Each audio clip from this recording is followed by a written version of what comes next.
What up, what up, what up? It's your boy D, back at you with another video. Forever gang in this bitch. Alright, so today we are going to talk about what cooked and what didn't cook for Raw and NXT. So, we can talk about SmackDown a little bit. Obviously, we can talk about the tag team match. Supposed to be a 6-man tag, but Solo and Jimmy obviously are not liked by the main roster, so they couldn't find a tag team partner. So then, they beat the shit out of Randy Orton before the match, and then Randy Orton came back in the match. They beat them. They beat Solo and Jimmy. Jimmy takes the RKO. Then they beat the shit out of Jimmy and Solo at the end of the match, and they triple powerbomb Solo through the table, which is a very used spot that the Shield used to do a lot, which was a cool call back, nice throwback. But other than that, SmackDown was really cool. Nothing too crazy to me on SmackDown. That's why I really didn't want to talk about it. But without further ado, let's get into Raw. Raw had the moments that cooked on Raw for me was the Drew McIntyre and Cody Rhodes segment. I thought that segment was really dope, and Drew McIntyre has been absolutely improving so well on the mic. Drew McIntyre has been spitting straight fire on the mic and telling his story and why he's so desperate and how he's really flirting between that line of heel and face, and I think he's doing it so well. And I liked how he talked to Cody and told him how he wants Cody to finish his story, just not before him. Like, this is Drew's time. Only person who's going to finish his story right now is him. I love that storyline. I love that breakdown, and I think it works tremendously for his story and where Drew McIntyre is trying to go to reach the mountaintop.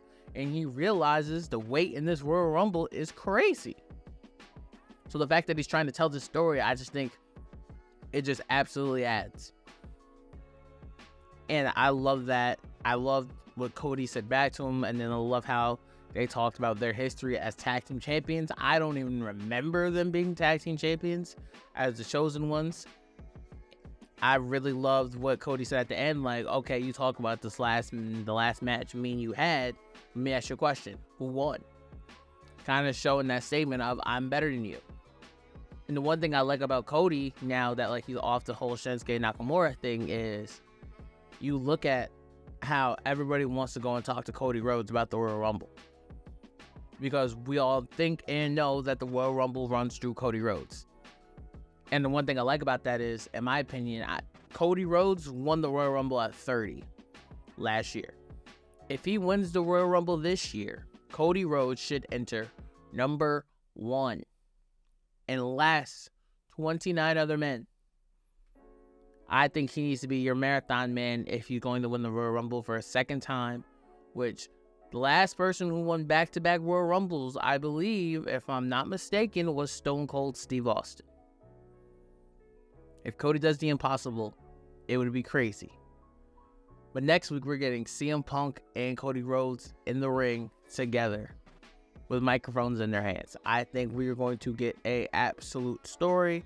Don't be surprised if we get a nice, cool AEW mention. I think it would be cool, especially if I saw this on Busted Open, especially if you hear them say something of Cody Rhodes say something of, I walked out, you got kicked out. That would be insane. That would be crazy for him to say. But also, this could be a match that we could also potentially see if Seth Rollins is hurt, which regards me to talk about this next talking point of Jinder versus Seth. The match was really okay. It wasn't like a barn burner, but Seth Rollins hurting his knee. We don't know what the severity is of this knee injury. We don't know if Seth's fighting even at the fucking Royal Rumble.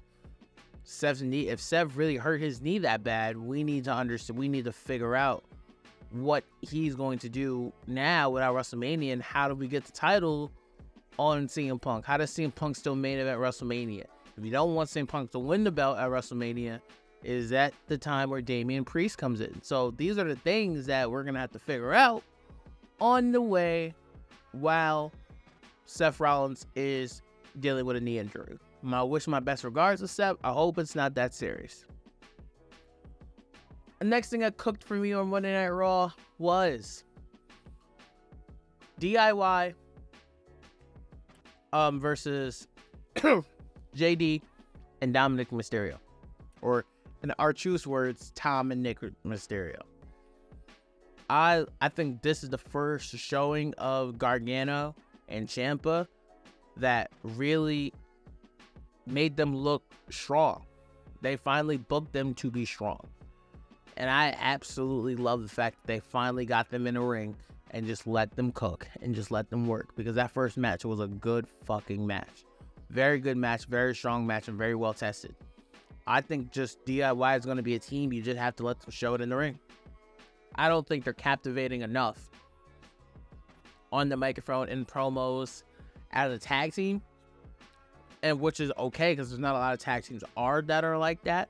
So I just think that they're going to be a tag team that you're just going to have to let them prove it in the ring. They got a "This is awesome" chant. They got a very loud ass DIY chant at the end before they hit the meat in the middle and the end. To win the match, I think they have a very high skill rate and high success rate. And I think DIY can go to the moon. The best part of Monday Night Raw to me, hands down, we ain't even talking about it, was the tease that we got for Becky Lynch versus Rhea Ripley. I think this is for sure going to be the match, one of the marquee matches at WrestleMania 40 that gives Rhea Ripley a huge match and feud going into WrestleMania 40. Now, the real question is, do you think Rhea Ripley versus Becky Lynch will be a better match than Rhea Ripley versus Charlotte Flair at WrestleMania 39? I don't know, bro, because if you're asking me, Rhea Ripley versus Charlotte Flair at WrestleMania 39 was one of the greatest women's matches of all time. That match was absolutely bonkers. So fire. So now, Charlotte Flair is not in the picture. You insert Becky Lynch. And for me, if you ask me, don't get me wrong, Becky Lynch can definitely wrestle. I think her match with Bianca Belair at WrestleMania 38 was incredible.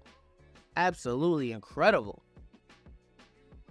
But I think with Becky and Rhea, I think you're going to get a better build than you're going to get with the match. That's just my opinion. That's just how I'm calling it. But I think this build is going to be amazing. And I like how Becky Lynch showed kind of a weakness and lack of confidence, being like, I don't know if I can beat you. You might be better than me. And I need to prove it to myself that you are not.